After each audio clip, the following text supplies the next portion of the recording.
Hey guys, it's me Feliciel, and today is a short video showing you the process of my very first wall decorations. I talk about why I started making those, how I make it from the engraving to the painting and the varnishing, and yeah, I hope you like it.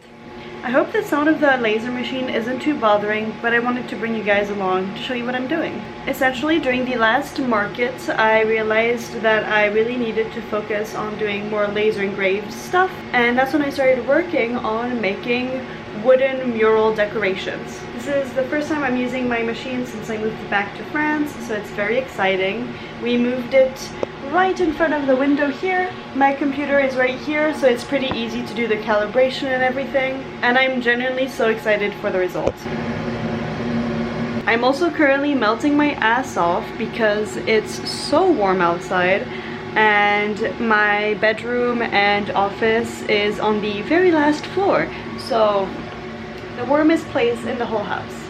But at least it means that the smokes that are coming out of my machine isn't too bothering, since I'm at the top floor and it's not gonna make the other places smell too much. And now we wait 28 minutes for the full engraving and cutting. So the design is a moth. I didn't really know what I wanted to do. It's kind of a design I felt that, quite a lot of people would appreciate.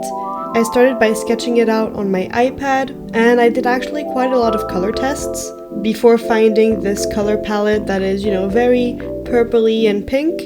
The problem I tend to run across a lot when I'm doing these engravings is that if you use dark color paints, the deep brown engravings will actually be lost in the design, and that's obviously not what I'm looking for. So that's why it's overall pretty bright, and there's only the antennas that are a dark blue. The other big problem I had with this, while I'm talking about the antennas, is that I actually carved out those antennas way too thin, and so I had one break already, because even just a slight amount of pressure will just make it snap. So when I'm gonna redo it, I'll definitely enlarge the width of the antennas. I'm going to glue it back together, but it kinda do suck. I also had quite a hard time with the fact that the wood was drinking up so much of the paints, since I didn't gesso or prime the wood before. So that's something I'm keeping in mind for next time I'm going to do one. And so it kinda did make it look a little bit streaky or patchy in some places, but I kinda like it because it's with the grain of the wood, so it's pretty cool as well. But it's very surprising when you're using acrylic paint for it not to lay all flat. I took a little break from painting to go have lunch. I did a little bit of a workout. Now we're back to painting this bad boy. I forgot to paint the middle part before throwing away the paint. I'm sorry for all the Discord notification sounds. So I tried my best to mix the color as close as I could, and let's continue.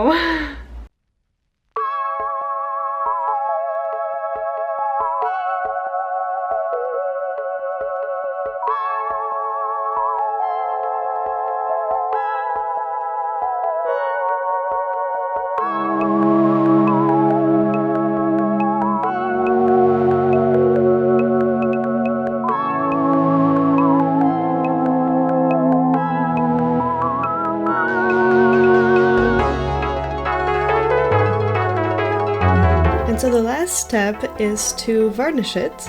I use a wood-specific varnish that is clear, and then what I did in the end is that for it to be able to hang on the wall, I added this little, 3M super sticky thing on one side against the wood, and on the other side it's like this little metal piece so that you can put a nail in the wall and it'll just hang there.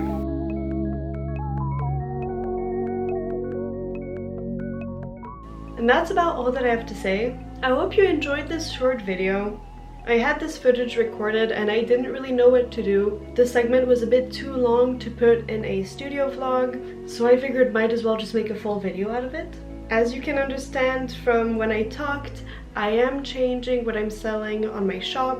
I now have coasters, I continue making wooden pins, I also do earrings, and those little wall decorations. Everything made out of wood or cork. The link to my shop is in the description. Go ahead and check it out if you want to. I would love that, and I'll see you around for our next video.